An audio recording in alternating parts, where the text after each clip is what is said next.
Son of the Holy Ghost. Hello and welcome to the final, the good, the bad and the what the fucks for the legendary Scott Adkins. Now, I got to work with Scott years ago, and one of the nicest guys and one of the most ungodly freak of natures I've ever seen. Now, I'm aware that Scott watches some of my videos, and this lonely tree has popped up on Scott's Instagram, and a couple of years ago I did, it's been a while since I did a Scott Adkins Good, Bad and What the Fucks, considering I bought that the day it came out and I've just watched it. There's a couple of clips from the tournament popped up and that, Scott extracted them, put them on the channel and stuff like that. I've only seen Scott a few times since the tournament's filming, and it's someone I would love to track down up in the upcoming year because Scott did London Comic Con. But it was like the weekend before Liverpool Comic Con. It was the week before Money in the Bank last year in London. It would have been amazing if it was the same weekend, because I would have totally done that. That would have been amazing to get my tournament poster signed. So I've battled through quite a few Scott Adkins films the last couple of weeks, not long after wrapping up my John Cusack one. And man, like, you talk about good, the bad and what the fucks. Now, this guy is a freak of nature. He's an amazing fighter. As I say, nice guy. This guy has not stopped fucking working, mind. So recently, let's go for here, popped up in John Wick 4. The John Wick franchise has just expanded. I mean, I absolutely love the score. This was way too long. But Scott plays, he's got the big like Bam Margera and Brandon Deacon with a little fat suit on, and his ability to break the character and doing the fighting stuff like that. Kind of like cool, kind of like felt like John Wick was going in a different direction and all that. I just remember watching it and go, my God, he's going upstairs, it's still going. It's one of the ones where you put it on and it just goes on forever. But I did actually pick up the score recently, so I got the score on vinyl for the first one, which I absolutely loved. And then the fourth one came out on orange vinyl. And I'd already absorbed the soundtrack, so when watching the movie, the soundtrack came in and it just looked amazing. So John Wick is like awesome, and Scott deserves to be like a henchman on that one. So yeah, right, digging into here, I don't know where to go next. Next up we've got Close Range. I've seen this one more recently at the bunch. Didn't really enjoy this. This is from the director of Undisputed 2. Viewers will be not disappointed. Vengeance, it hits home. There was a couple of bits in here and that. This is Scott Adkins' Nowhere to Run Van Damme film, this one. That's pretty much his on that one. So it was kind of in the bad category, to be honest with you. In the brilliant category though, Avengement. This was amazing. I'd seen this before, and I think this even might have been on one of the other videos I did about him. Craig Fairbrass and Nick Morgan. Obviously a couple of the cast you might recognise from This Is England. It's about a guy called Kane who pretty much goes into prison and gets literally the beatings and becomes like a caged animal, gets out and then holds like a bar hostage. Scott Adkins has never been better as an actor in it. It is ultra violent when it wants to be. So yeah, that is definitely worth checking out if you see that. The Undisputed series has landed here just out of randomness of cleaning stuff up. So Undisputed, if you haven't seen it, Scott Adkins comes along in Undisputed 2 and fights Michael Jar White. Amazing fight choreography. And then since that, Undisputed Fight for Freedom, also known as Biker, I will apologise about the right name, has been released. That's been on Netflix. So you want to see some amazing fights, blood sport, but still to this day, years later, Undisputed 3 Redemption has never been released in the UK, and that's an absolute what the fuck. I have no idea why a box set of all four of them are not available to buy in the UK and on Blu-ray. Next up, what the fuck, Pink Panther. Never seen it. Scott Adkins pops up on this at the start with Jason Statham. He's the Expendables co-star. He's the one who does the backflip goal to win it, and I was watching this and my God, I love Pink Panther and the Anteater from his kids' cartoons. I put this on and hadn't a fucking clue what was going on. Steve Martin and Kevin Kline were doing my absolute tits in. Wow, what the fuck. That is a what the fuck movie, Pink Panther. Next up, Zero Dark Thirty. I'm 30. I said dirty because Feldman's in a film what was originally called Operation Belvis Bash, and this one, and they renamed it as Zero Dark Thirty. This, for 2.5 hours, you can see what they were trying to do and the awareness they're trying to do. Scott pops up and this is like a husband or a associate. It's got a lot of famous people in here. I just didn't enjoy it. It gives a bit of a like, it's like quite a dark thing, but again, after the Hurt Locker and stuff like that, you can kind of see why you were able to push the boundaries of what's next. But it was good, but I didn't enjoy it, so it falls in the bad. I've just literally wrapped up there as well, Two Guns. I thought this was really bad. It's another example of Scott taking a job in Eastern Europe and Asia.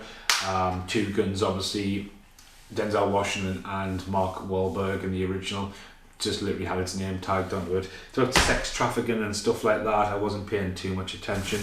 You want to go really old school though with Scott Adkins here at the minute. Pit Fighter.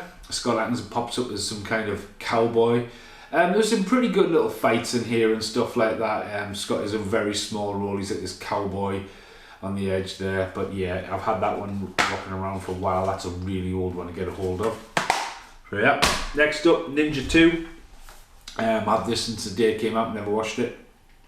Well done. Again, I've not watched them because I was doing the good, the bad, and the what's the fucks, and I was trying to give these justice. Didn't really follow what was going on there. It's been a long time since I've seen Ninja 1. It is the same director as Close Range, who Scott's worked with quite a few times. Scott's ability in fighting and that is absolutely unbelievable, and I think he should have been Batman, without a shadow of a doubt. And I think this guy's film career now, he's all over the place.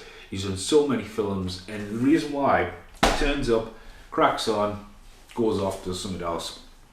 You know, he commits to bigger projects, but again, he's just traveling, and again, he's got his foot in the door with Asia. He can do the stuff in Hollywood, and although he's done quite a bit in Hollywood as well, I just don't think he's the full-on like force he deserves to be. Perfect example of that, Accident Man. Now there is a sequel of this coming out.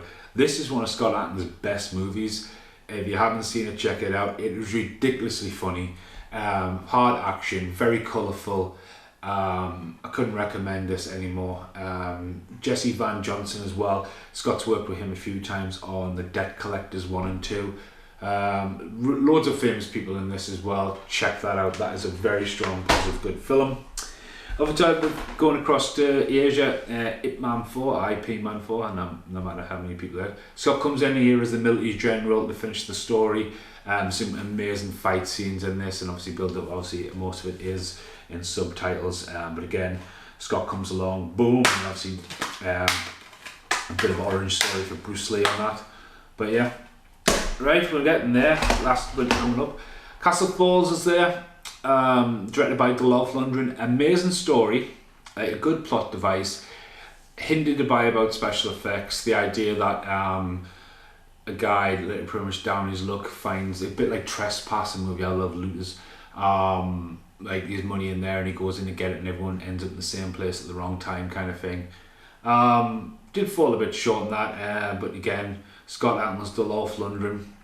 Scott, you know, getting the rub off Lundgren. They've been in the Expendables movies together. They're in that legendary film years ago, the snake or the python thing, and I was like, what the fuck? But again, now I've just recently watched these two, the Meta Hurlong Chronicles. This was featured a while ago on the original Good, the Bad, That One. Obviously the episode where Michael Jar White and Scott Adkins fight about the kings and they're floating in space and robots are watching them and it's a bit weird. Then there's an amazing episode with Spike from Buffy where don't go out there, go and walk out there, and it's like a twist on Cloverfield Lane before Cloverfield Lane. And then there's an episode about the guy who's frozen and don't know what the fuck to do with him, so they just kill him and they realise it's fucking Walt Disney, spoiler check. But again, 6 episodes, moseys along a little bit randomly and weird. As I said, Scott pops up in there, and I've just realised the picture of Scott on the back is actually from the next part, so they brought it out in 2 parts. Scott doesn't play any kind of a completely different character in this. As I said, they are short stories and a few people have different roles. There's 2 stories back to back, and the character who dies in the previous episode comes back in the next one. It gets a bit messy on that, but it very much Scott is Adam and Eve in that. Dawn of the Dinosaurs. There's some fucking weird ass fucking stories in this, but it's like 2000 AD. I think its origins are definitely England, but then I think there's a few French episodes because the dubbing gets really bad in the second season. Obviously, as well, Jack Shepherd there from Stargate. It's the only thing I've seen him in it. There's a lot of random celebrities popping in here. Kelly Brook's in one episode, Rutger Hauer, John Ray Davis. It's a weird, that is a definition of what the fuck, because you don't know what you're in for, and the theme tune's dead catchy, and it's like got a bit of a Sin City vibes from the episodes as well. So that's been quite a few, and just ended up, obviously, the tournament, obviously the one with me in years ago. This is coming up 20 years, man. That's fucking scary. But obviously, the DVD's been floating around on the shelf there, so yeah, if you want to see Scott, yeah, we had him for a few weeks. He went away, came back for a few weeks. Awesome dude. But yeah, I'm glad this one's done. As I said, I normally buy everything that Scott's in just to support the cause and all that, and you know, the last couple of years he's been banging them out. At one point, I don't know who had the most films out. Bruce Willis at one point had 6 films, and obviously Bruce Willis now is fully retired. Scott at some points had 2 or 3 films in the chart, you know, because they come out from Rapid Fire and all that. Again, he travels, he does his job, and the thing is about Scott, right, his success and all that, he's a general fucking awesome dude. So thanks for watching. There's a little quick outtake, but yeah, pretty much done and dusted. Goodbye for now.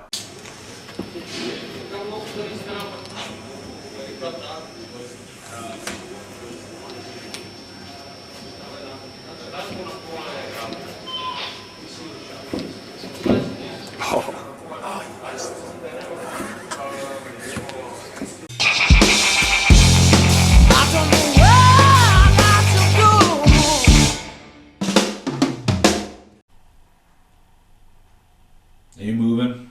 So I can film this, so just the outtakes. Let the Hurlong Chronicles. 2 guns. No. Yes. No. Thanks for watching. Goodbye for now.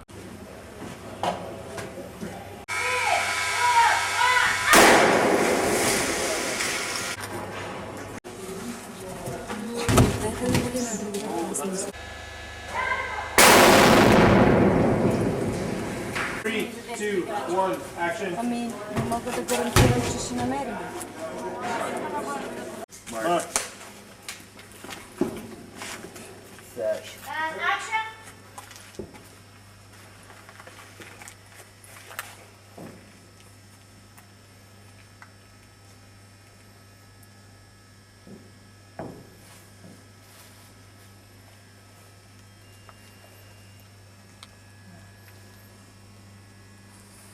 In the name of the Father, of the Son, and the Holy Ghost.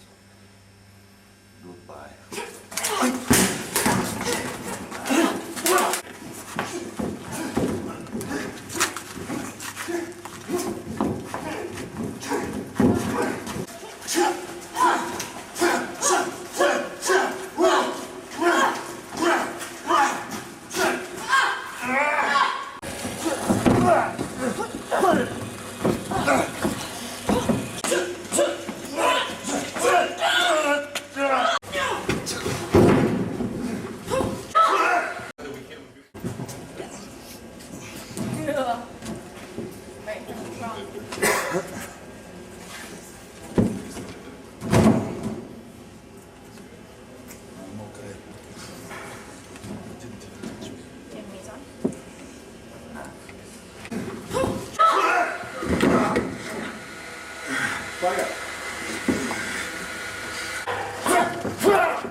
If you can get in there, you want to bring it in a little? A little. Okay, cool. Because I basically line it. Okay, good. Huh? Dude, that action was solid. That was solid. Looked like you ripped her head off. Looked good. Well, that took a bit of an unexpected turn. So I chopped and sliced my rant about Scott's movies, and I thought, well, a little bit, like, let's put a little cheeky clip in at the end of the tournament. I mean, it's been 20 years almost since the tournament. Like, wow. And I've just like had a trip down memory lane. Like, and I mean, in a perfect world, there'd be a massive extended version of this with like, there's so many clips and footage and it's all over. But just trying to like showcase like behind the scenes, a bit of fighting and loving that, and like, you know, you got Scott there, JJ Perry, Kimmy, Kelly Hu, Rob Carlyle just appeared in the clips there randomly, sporadically. Just showing you like how, I mean, again, showcasing you how fucking of a freak of nature Scott is with the stuff he can do, and JJ just showing you how much he's like clued in of like that world of where the angles are and stuff. The guy is a fucking legend in his own making. He's a fucking legend, JJ Perry. And me there just like, fucking hell, you know, I'm about to crack open a beer and reminisce, and I'm like, wow, you know. And then I just don't like go down this rabbit hole of my life that often, and it's like, wow. And yeah, I'm thinking it's mental to think that, you know, the massive influence at the time as well, like wrestling was a big thing, the Canadian Destroyer was a thing, and we were trying to put that in the film, hence that what was essentially a code red of Kimmy and Kelly when they flip over. And Sebastian randomly turns up. Sebastian has no reason to be in the church scene at all.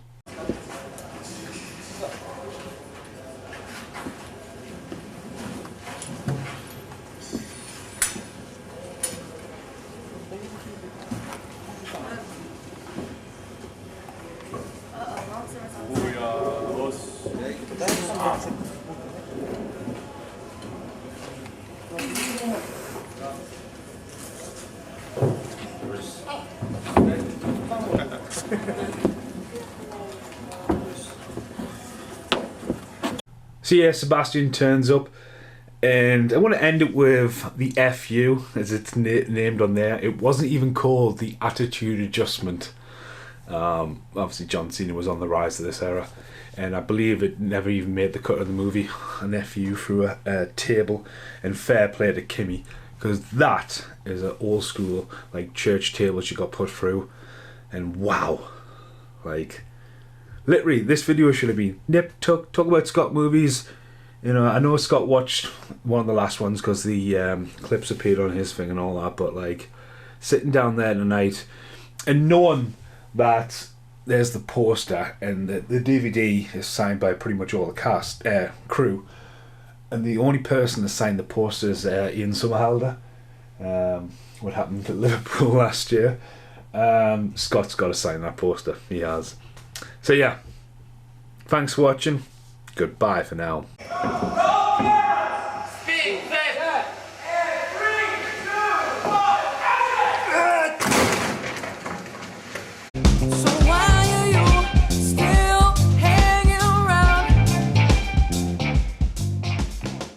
Fucking break something for you?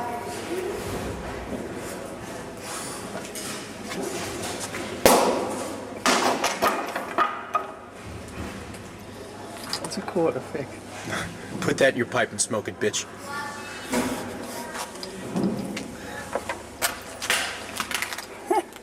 How did you do that? Evil. Something else for you. Just Break this one too. I didn't even see that.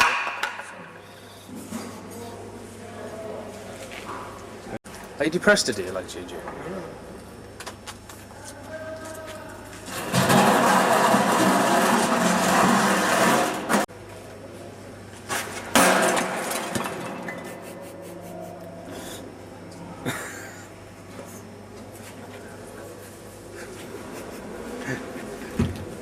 Fucking hell.